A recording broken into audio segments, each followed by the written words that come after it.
ತಿರುಮಲದಲ್ಲಿ ಬ್ರಹ್ಮೋತ್ಸವ ಸಂಭ್ರಮ ಮನೆ ಮಾಡಿದೆ. ಇಂದಿನಿಂದ 9 ದಿನಗಳ ಕಾಲ ನಡೆಯುವ ಶ್ರೀವಾರಿ ಬ್ರಹ್ಮೋತ್ಸವಕ್ಕೆ ಅದ್ಧೂರಿಯಾಗಿ ಚಾಲನೆ ನೀಡಲಾಗಿದೆ. ಮೀನ ಲಗ್ನದಲ್ಲಿ ಬೆಳಗ್ಗೆ 5:43ರಿಂದ ಸಂಜೆ 6:15ರವರೆಗೆ ಧ್ವಜಾರೋಹಣದೊಂದಿಗೆ ಬ್ರಹ್ಮೋತ್ಸವವನ್ನು ಆರಂಭಿಸಲಾಗಿದೆ.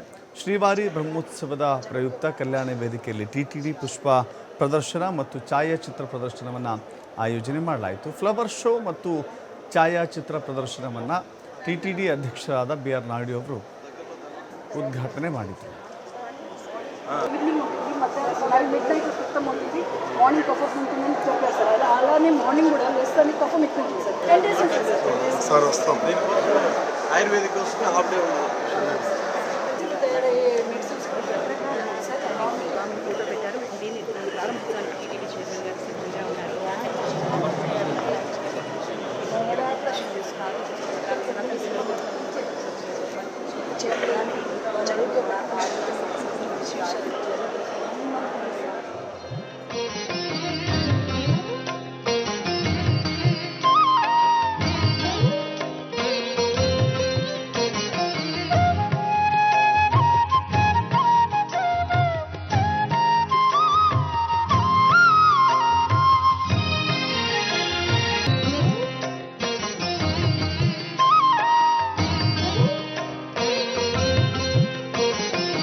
ಇಂದಿನಿಂದ ವಿದ್ಯುಕ್ತವಾಗಿ ಬ್ರಹ್ಮೋತ್ಸವಕ್ಕೆ ಚಾಲನೆ ನೀಡಲಾಗಿದೆ. ಅಲ್ಲಿನ ಟಿಟಿಡಿ ಅಧ್ಯಕ್ಷರಾಗಿರುವಂಥ ಬಿ.ಆರ್. ನಾಯ್ಡು ಅವರು ಬ್ರಹ್ಮೋತ್ಸವಕ್ಕೆ ಚಾಲನೆ ಕೊಟ್ಟಿದ್ದಾರೆ. ಅದರ ಜೊತೆಗೆ ಧ್ವಜಾರೋಹಣವನ್ನು ಕೂಡ ನೆರವೇರಿಸಲಾಗಿದೆ.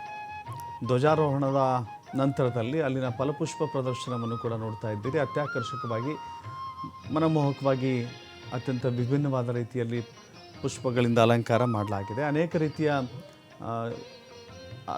ಕಲಾಕೃತಿಗಳನ್ನು ಕೂಡ ಹೂವಿನಲ್ಲಿ ಮಾಡಿರುವಂಥದ್ದನ್ನು ಕೂಡ ನೀವು ನೋಡ್ತಾ ಇದ್ದೀರಿ.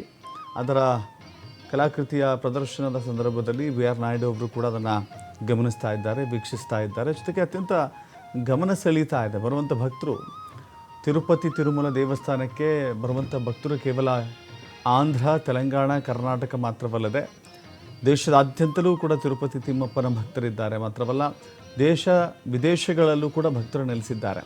ಬ್ರಹ್ಮೋತ್ಸವದ ಸಂದರ್ಭದಲ್ಲಿ ವಿಶೇಷ ದರ್ಶನಕ್ಕಾಗಿ ಬರುವಂಥ ಪ್ರತೀತಿ ಇರುತ್ತೆ. ಅಂಥ ಭಕ್ತಾದಿಗಳಿಗೆ ಯಾವುದೇ ರೀತಿ ತೊಂದರೆ ಆಗದಂತೆ ಈಗಾಗಲೇ ಸ್ವಯಂ ಸೇವಕರನ್ನು ಕೂಡ ನೇಮಿಸಿಕೊಳ್ಳಲಾಗಿದೆ. ಅನೇಕರು ಕೂಡ ಸ್ವಯಂ ಸೇವಕರು ಕೂಡ ಬಂದಿದ್ದಾರೆ. ಸಾವಿರಾರು ಸ್ವಯಂ ಸೇವಕರು ಇರ್ತಾರೆ. ಭಕ್ತಾದಿಗಳಿಗೆ ಯಾವುದೇ ರೀತಿ ತೊಂದರೆ ಆಗದಂತೆ ನೋಡಿಕೊಳ್ತಾರೆ.